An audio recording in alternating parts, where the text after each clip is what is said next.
ವೇಗದಲ್ಲಿ ಸಾಗ್ತಾ ಇರುವ ಮೊದಲನೇ ತಂಡ ಡಿಆರ್ ತುಗಡಿ. ಜೋರು ಬರಲಿ, ಜೋರಾದ ಚಪ್ಪಾಳೆ. ತುಗಡಿಯ commander Shri Raghavendra PSI finger print bureau, ಜಿಲ್ಲಾ ಪೊಲೀಸ್ ಕಚೇರಿ, ಬಳ್ಳಾರಿ.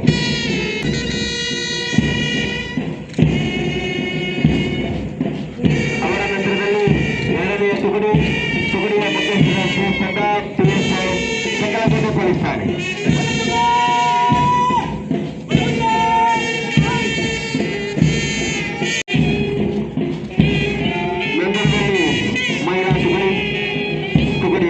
Commander Shri Ainath Kampli police.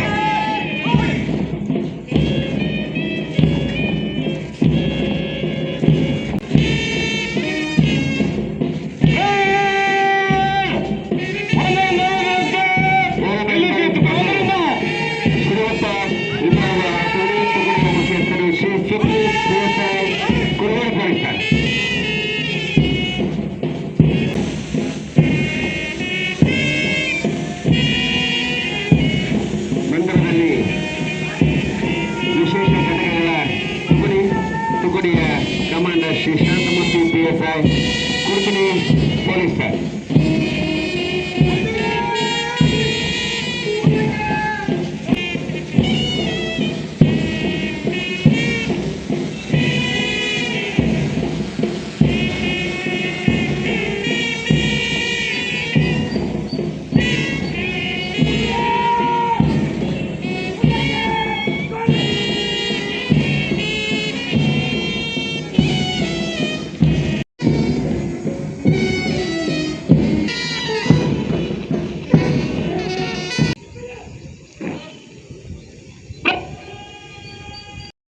ವೇದಿಕೆಯ ಮುಂದೆ ಗಣ್ಯರಿಗೆ ಗೌರವ ಸಹಿತ ಸಾಗ್ತಾ ಇದೆ. ಮೊದಲನೇ ತುಗಡಿ ಡಿಆರ್ ರಾಘವೇಂದ್ರ PSI ಅವರ ನೇತೃತ್ವದಲ್ಲಿ. ಎರಡನೇ ತುಗಡಿ ನಗರೋಪಯೋಗವಾದ ಶ್ರೀ ಸರ್ದಾರ್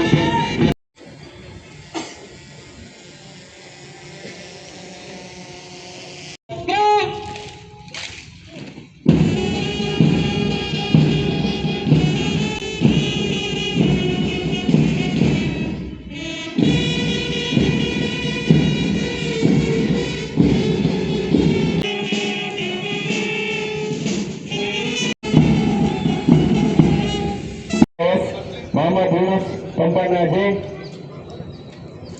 ವೆಂಕಟೇಶ್ವರು ASI, ಎನ್ಎನ್ಸರ್ PSI, ನಾಗಭೂಷಣ್ PSI, ಶ್ರೀನಿವಾಸನ PSI, Ambanna ARSI, Mallaiah ASI, Muniswamy RSI, Suryanarayana PSI, N Somaiah PSI, Lakshmidevi ಮಹಿಳಾ PSI,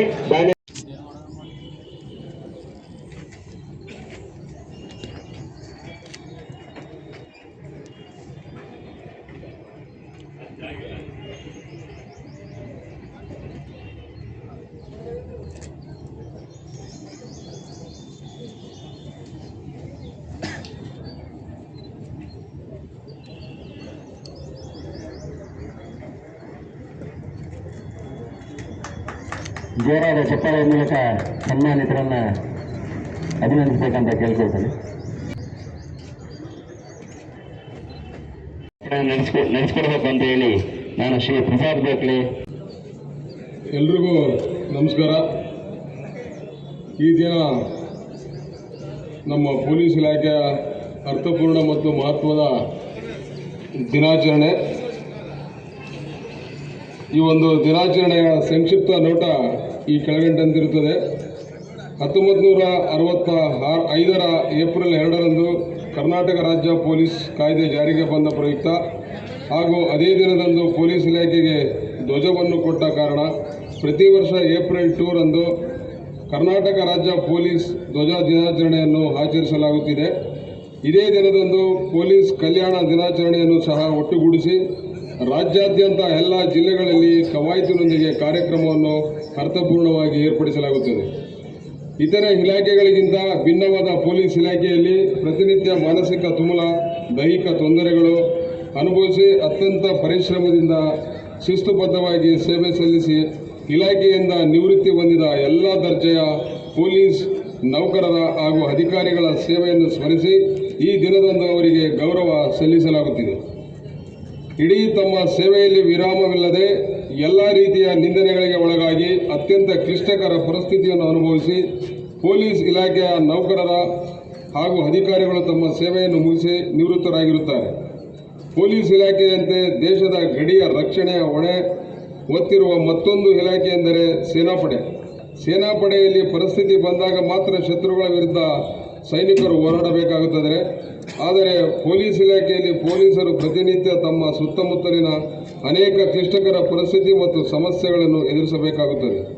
ಹೀಗಿರುವಾಗ ಸೇನಾಪಡೆಯಲ್ಲಿ ನಿವೃತ್ತರಾದ ನೌಕರರಿಗೆ ಇರುವಂತಹ ಸೌಲಭ್ಯಗಳು ಪೊಲೀಸ್ ಇಲಾಖೆಯಲ್ಲಿ ನಿವೃತ್ತರಾದ ನೌಕರರಿಗೆ ಇಲ್ಲವಾಗಿದೆ.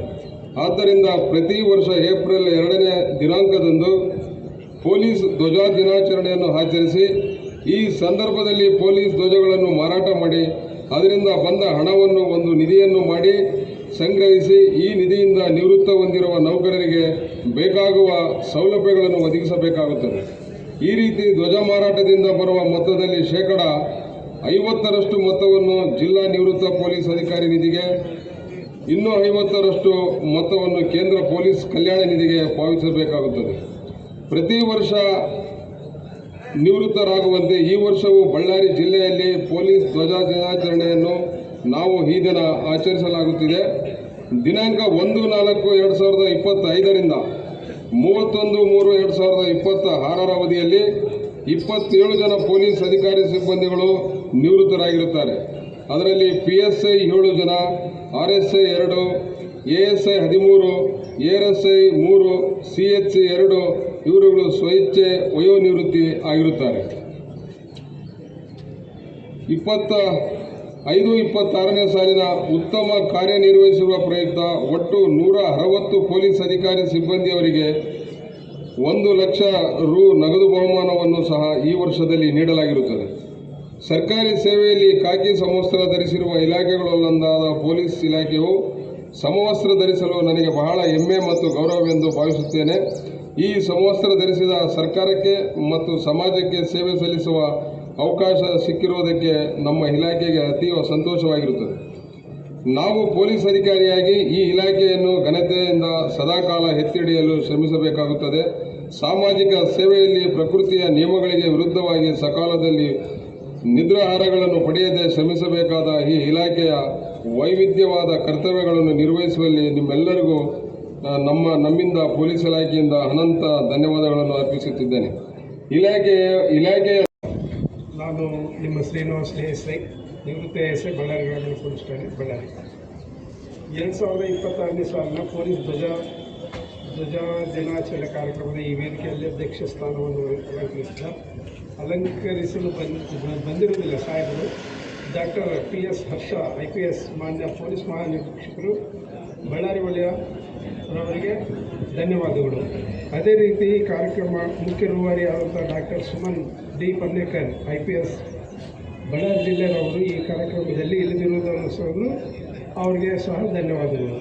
ಹಾಗೂ ಶ್ರೀ S ನವೀನ್ ಕುಮಾರ್ ಹೆಚ್ಚುವರಿ ಪೊಲೀಸ್ ಅಧೀಕ್ಷಕರು ಬಳ್ಳಾರಿಯವರಿಗೆ ಧನ್ಯವಾದಗಳು.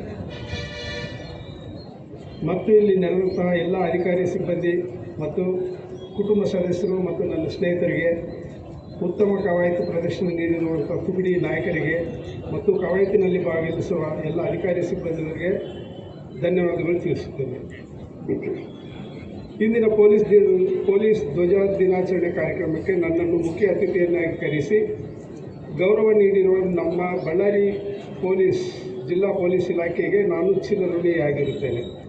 ತಮಗೆಲ್ಲ ತಿಳಿದಿರುವಂತೆ ಪೊಲೀಸ್ ಇಲಾಖೆಯಲ್ಲಿ ಗೌರವಾನ್ವಿತ ಸೇವೆಯನ್ನು ಸಲ್ಲಿಸಿ ವಯೋನಿವೃತ್ತಿ ಹೊಂದಿದ ಅಧಿಕಾರಿ ಸಿಬ್ಬಂದಿಯವರಿಗೆ ಸನ್ಮಾನಿಸುವ ಉದ್ದೇಶದಿಂದ ಹಾಗೂ ನಮ್ಮ ಪೊಲೀಸ್ ಇಲಾಖೆಗೆ ಧ್ವಜ ನೀಡಿರುವುದರಿಂದ ಪ್ರತಿ ವರ್ಷ ಏಪ್ರಿಲ್ 2ರಂದು ಪೊಲೀಸ್ ಧ್ವಜ ದಿನಾಚರಣೆಯನ್ನು ಆಚರಿಸಲಾಗುತ್ತದೆ. ಹಾಗೂ ಇದೇ ದಿನದಂದು ಕರ್ನಾಟಕ ಪೊಲೀಸ್ ಕಲ್ಯಾಣ ದಿನಾಚರಣೆಯನ್ನು ಸಹ ಆಚರಿಸುತ್ತದೆ. ಪೊಲೀಸ್ ಇಲಾಖೆಯಲ್ಲಿ ಸೇವೆ ಸಲ್ಲಿಸುತ್ತಿರುವ ನಾವುಗಳು ದಿನನಿತ್ಯ ಕರ್ತವ್ಯದಲ್ಲಿ ಒದಗಿ ಬರುವಂತಹ ಅನೇಕ ಕ್ಲಿಷ್ಟ ಪರಿಸ್ಥಿತಿಗಳನ್ನು ಎದುರಿಸುವಂತಹ ಶಕ್ತಿ ನಮ್ಮ ಬಳ್ಳಾರಿ ಜಿಲ್ಲಾ ಪೊಲೀಸ್ ಇಲಾಖೆಗೆ ಇದೆ ಎಂದು ನಾನು ಭಾವಿಸುತ್ತೇನೆ. ನಾನು ಸೇವಾ ಅವಧಿಯಲ್ಲಿ ಸುಮಾರು ಸಲ ಅತ್ಯಂತ ಪ್ರಮುಖ ಘಟನೆಗಳನ್ನು ಎದುರಿಸಿದ್ದು, ಅನೇಕ ಘೋರ ಪ್ರಕರಣಗಳ ತನಿಖೆಯಲ್ಲಿ ನನಗೆ ಒದಗಿ ಬಂದಂಥ ಪರಿಸ್ಥಿತಿಗಳನ್ನು ನನ್ನ ಮೇಲಾಧಿಕಾರಿಗಳ ಸೂಚನೆಯಂತೆ ಎದುರಿಸಿ ಬಗೆಹರಿಸಿರುವಂತೆ ಮಾಡುವ ಶಕ್ತಿಯನ್ನು ನನ್ನ ಪೊಲೀಸ್ ಇಲಾಖೆ ನನಗೆ ಕೊಟ್ಟಿರುತ್ತದೆ. ಅದೇ ರೀತಿ ಪೊಲೀಸ್ ಇಲಾಖೆಯಲ್ಲಿ ಅಮೂಲ್ಯ ಸೇವೆಯನ್ನು ಸಲ್ಲಿಸಿ ನಿವೃತ್ತರಾದ ಪೊಲೀಸ್ ಅಧಿಕಾರಿ ಸಿಬ್ಬಂದಿಯವರಿಗೆ ನಿವೃತ್ತಿ ನಂತರವೂ ಸಹ ವಿವಿಧ ಸೌಲಭ್ಯಗಳಾದ ಆರೋಗ್ಯ ಭಾಗ್ಯ ಯೋಜನೆ, ಪೊಲೀಸ್ ಕ್ಯಾಂಟೀನ್ ವ್ಯವಸ್ಥೆ, ಉಚಿತ ಆರೋಗ್ಯ ವ್ಯವಸ್ಥೆ ಹಾಗೂ ಇನ್ನಿತರೆ ಸೌಲಭ್ಯಗಳಿಂದ ಆಗಿಂದಾಗೆ ಒದಗಿಸಿಕೊಡುತ್ತದೆ. ನಿವೃತ್ತಿ ಹೊಂದಿರುವವರಿಗೆ ಚಿಕಿತ್ಸೆ ಪಡೆದ ವೆಚ್ಚಗಳನ್ನು ಭರಿಸುತ್ತಿದೆ ಹಾಗೂ ಪೊಲೀಸ್ ಕಲ್ಯಾಣ ಕಾರ್ಯಕ್ರಮಗಳಲ್ಲಿ ವಿವಿಧ ಅಡಿಯಲ್ಲಿ ಕಾರ್ಯಕ್ರಮಗಳನ್ನು ಹಮ್ಮಿಕೊಳ್ಳುತ್ತಿರುವುದು ನನಗೆ ಹೆಮ್ಮೆಯ ವಿಷಯವಾಗಿರುತ್ತದೆ. ಪೊಲೀಸ್ ಧ್ವಜ ದಿನಾಚರಣೆ ಈ ಕಾರ್ಯಕ್ರಮದ ಮೂಲಕ ಮಾನ್ಯ IGP ಸಾಹೇಬರಿಗೆ, ಮಾನ್ಯ ನವೀನ್ ಕುಮಾರ್ ಸಾಹೇಬರು, ಹೆಚ್ಚುವರಿ ಪೊಲೀಸ್ ಅಡಿಷನಲ್ SP ಸಾಹೇಬರ ಮೂಲಕ ವಿನಂತಿಸಿಕೊಳ್ಳುವುದೇನೆಂದರೆ, ನಿವೃತ್ತಿ ಹೊಂದಿದ ಅಧಿಕಾರಿ ಸಿಬ್ಬಂದಿಯವರಿಗೆ ನಿವೃತ್ತಿ ನಂತರ ಇಲಾಖೆಯಿಂದ ಬರುವ ಸೌಲಭ್ಯಗಳನ್ನು ಆದಷ್ಟು ಬೇಗನೆ ಸಿಗುವಂತೆ ಮಾಡುತ್ತೀರೆಂದು, ಕರ್ತವ್ಯದಲ್ಲಿ ಮರಣ ಹೊಂದಿದ ಅಧಿಕಾರಿ ಸಿಬ್ಬಂದಿ ಕೆಲ ಕುಟುಂಬದವರಿಗೆ ಯಾವ ರೀತಿ ಇಲಾಖೆಯೊಂದಿಗೆ ಸಮಾಲೋಚಿಸಬೇಕು ಎಂದು ಗೊತ್ತಿರುವುದಿಲ್ಲ. ಅಂತಹ ಕುಟುಂಬದವರಿಗೆ ಮರಣದ ನಂತರ ಬರುವ ಸೌಲಭ್ಯಗಳು ಮತ್ತು ಅನುಕಂಪದ ಆಧಾರದ ನೌಕರಿ ಪಡೆಯಲು ಕೈಗೊಳ್ಳಬೇಕಾದ ಕ್ರಮದ ಬಗ್ಗೆ ದಾಖಲಾತಿಗಳನ್ನು ಪಡೆಯುವ ಕುರಿತು ಸೂಕ್ತ ಮಾರ್ಗದರ್ಶನ ನೀಡಲು ಜಿಲ್ಲಾ ಪೊಲೀಸ್ ಕಚೇರಿಯಲ್ಲಿ ಒಂದು ಸೆಲ್ ತೆರೆಯಲು ಈ ಸಂದರ್ಭದಲ್ಲಿ ಮನವಿ ಮಾಡಿಕೊಳ್ಳುತ್ತೇವೆ. ಇಂದಿನ ಪೊಲೀಸ್ ದಿನಾಚರಣೆ ಕಾರ್ಯಕ್ರಮದಲ್ಲಿ ನನ್ನ ಸೇವೆಯನ್ನು ಗುರುತಿಸಿ ನನ್ನನ್ನು ಗೌರವಿಸಿ ಕಾರ್ಯಕ್ರಮದಲ್ಲಿ ಮಾತನಾಡಲು ಅವಕಾಶ ನೀಡಿರುತ್ತಾ ಮಾನ್ಯ ಅಧ್ಯಕ್ಷರಿಗೆ ಹಾಗೂ ವೇದಿಕೆ ಮೇಲಿರುವಂಥ ನನ್ನ ಎಲ್ಲ ಮೇಲಾಧಿಕಾರಿಗಳಿಗೆ, ಆಗಮಿಸಿರುವ ಎಲ್ಲ ಅಧಿಕಾರಿ ಸಿಬ್ಬಂದಿಯವರಿಗೆ ಅನಂತ ಧನ್ಯವಾದಗಳನ್ನು ತಿಳಿಸುತ್ತಾ ಈ ನನ್ನ ಭಾಷಣವನ್ನು ಮುಗಿಸುತ್ತೇನೆ. ಜೈ ಹಿಂದ್, ಜೈ ಕರ್ನಾಟಕ. ಧನ್ಯವಾದಗಳು ಶ್ರೀ ಶ್ರೀನಿವಾಸಲಿಯ ನಿವೃತ್ತ ASI. ಎಲ್ಲರಿಗೂ ನಮಸ್ಕಾರ. 2026ನೇ ಸಾಲಿನ ಈ ಧ್ವಜಾರೋಹಣ ಕಾರ್ಯಕ್ರಮಕ್ಕೆ ಎಲ್ಲರೂ ಬಂದಿದ್ದೀರಿ. ರಿಟೈರ್ಡ್ ಆಫೀಸರ್ಸ್ ಇದ್ದಾರೆ, ನಮ್ಮ ಪ್ರೆಸೆಂಟ್ ಆಫೀಸರ್ಸ್ ಇದ್ದಾರೆ, ಅವ್ರ ಫ್ಯಾಮಿಲಿಯವರೆಲ್ಲ ಬರ್ತಿದ್ದಾರೆ, ಮಾಧ್ಯಮದವರು ಇದ್ದಾರೆ. ಎಲ್ಲರಿಗೂ ನಮಸ್ಕಾರ. ಈ ಒಂದು ಕಾರ್ಯಕ್ರಮಕ್ಕೆ ಚೀಫ್ ಗೆಸ್ಟ್ನ ಇನ್ವೈಟ್ ಮಾಡಬೇಕಂತ ಹೇಳಿ SP ಮೇಡಮ್ ಅವರು ಒಂದು ಮೀಟಿಂಗನ್ನು ಮಾಡಿದಾಗ ಶ್ರೀನಿವಾಸಲು ಅವರ ಹೆಸರು ಕಾಣಿಸ್ಕೊಳ್ಳುತ್ತೆ. ಆವಾಗ ಅವ್ರಿಗೆ ಇಮಿಡಿಯೇಟಾಗಿ ಫೋನ್ ಮಾಡಿ ತಿಳಿಸಿದಾಗ ಅವ್ರ ಖುಷಿಯಿಂದ ಆಯಿತು ಸರ್, ನನ್ನನ್ನು ಸೆಲೆಕ್ಟ್ ಮಾಡಿದ್ದೀರಿ, ನಾನು ಬರೋಕ್ಕೆ ನಡೆಯುತ್ತೇನೆ ಅಂತ ಒಪ್ಕೊಂಡು ಈ ಒಂದು ಕಾರ್ಯಕ್ರಮವನ್ನು ನಡೆಸ್ಕೊಡೋದಕ್ಕೆ ಈ ದಿನ ಖುಷಿಯಾಗಿ ಬಂದು ನೆರವೇರಿಸ್ಕೊಡ್ತಾ ಇದ್ದಾರೆ. ಸಂತೋಷ. ಇದರ ಜೊತೆಗೆ ನಮ್ಮ ಫ್ಲ್ಯಾಗ್ ಡೇ ಪ್ರತಿ ವರ್ಷ 1965ರಿಂದ ಏನು ಪ್ರತಿ ವರ್ಷ ನಡೀತಾ ಇದೆ, ಇದರ ಉದ್ದೇಶನೂ ಸಹ ಪ್ರಾಸ್ತಾವಿಕ ನುಡಿಯಲ್ಲಿ ಹೇಳಿದ್ದಾರೆ. ಅದರಂತೆಯೇ ಕಳೆದ ವರ್ಷ 2025ರಲ್ಲಿ 25-26ನೇ ಸಾಲಿನಲ್ಲಿ ಕರ್ತವ್ಯದಲ್ಲಿ ಮರಣ ಹೊಂದಿದ ಅಧಿಕಾರಿ ಹಾಗೂ ನಿವೃತ್ತಿ ಅಧಿಕಾರಿಗಳಿಗೆ ಒಟ್ಟು 1,10,000 ಹಣವನ್ನು ವಿತರಿಸಲಾಗಿದೆ. ಹಾಗೂ ಈ ನಿವೃತ್ತ ಅಧಿಕಾರಿಗಳಿಗೆ ಚಿಕಿತ್ಸೆ ಅಂತ ಹಣವನ್ನು ವಿತರಿಸಲಾಗಿದೆ. ಇದು ಸಹ ಒಟ್ಟು 13,61,901 ರೂಪಾಯಿಗಳನ್ನು ವಿತರಿಸಲಾಗಿದೆ. ಈ ಒಂದು ಫ್ಲ್ಯಾಗ್ ಡೇ ಅಮೌಂಟನ್ನು 50-50% ಆಗಿ ಡಿವೈಡ್ ಮಾಡ್ತೀವಿ. ಒಂದು ಸ್ಟೇಟ್ ನಿವೃತ್ತಿ ಅಧಿಕಾರಿಗಳ ಫಂಡ್ಗೆ ಹೋಗುತ್ತೆ, ಮಿಕ್ಕಿದ 50% ಕೇಂದ್ರ ಫಂಡ್ಗೆ ಹೋಗುತ್ತೆ. ಈ ನಮ್ಮ 50% ಏನು ಕರ್ನಾಟಕ ಸ್ಟೇಟ್ಗೆ ಉಳಿಯುತ್ತೆ, ಅದರಲ್ಲಿ ನಾವು ಇಷ್ಟೆಲ್ಲ ಮೆಡಿಕಲ್ ಫೆಸಿಲಿಟೀಸ್ ಆಗಲಿ, ಮರಣ ಹೊಂದಿದ ಕುಟುಂಬಕ್ಕೆ ಧನ ಸಹಾಯವಾಗಲಿ ಮಾಡುವ ವ್ಯವಸ್ಥೆಯನ್ನು ಮಾಡಿಕೊಂಡಿರ್ತೀವಿ. ಇದಿಷ್ಟನ್ನು ಪ್ರತಿ ವರ್ಷ ಮಾಡಲಾಗ್ತಿದೆ. ಅದೇ ರೀತಿ ಇನ್ನು ಮುಂದೆಯೂ ಸಹ ಮಾಡಲಾಗುತ್ತೆ. ಈ ಕಾರ್ಯಕ್ರಮಕ್ಕೆ ಮಾನ್ಯ IG ಸಾಹೇಬರು ಮತ್ತು SP ಮೇಡಮ್ ಅವರು ಬರಬೇಕಿತ್ತು. IG ಸಾಹೇಬರು ಕಾರಣಾಂತರದಿಂದ ಬರೋಕ್ಕಾಗಲಿಲ್ಲ. SP ಮೇಡಮ್ ಅವರು ಈ ದಿನ ಫ್ಲ್ಯಾಗ್ ಡೇ ದಿನ ಬೆಂಗಳೂರಲ್ಲಿ ಮೇಡಮ್ ಅವ್ರಿಗೆ CM ಮೆಡಲ್ ಆಗಿದೆ, ಅದನ್ನು ಪಡ್ಕೊಳ್ಳಿಕ್ಕೆ ಅವರು ಅಲ್ಲಿ ಹೋಗಿದ್ದಾರೆ, ಹಾಗಾಗಿ ಇಲ್ಲಿ ಬಂದಿಲ್ಲ.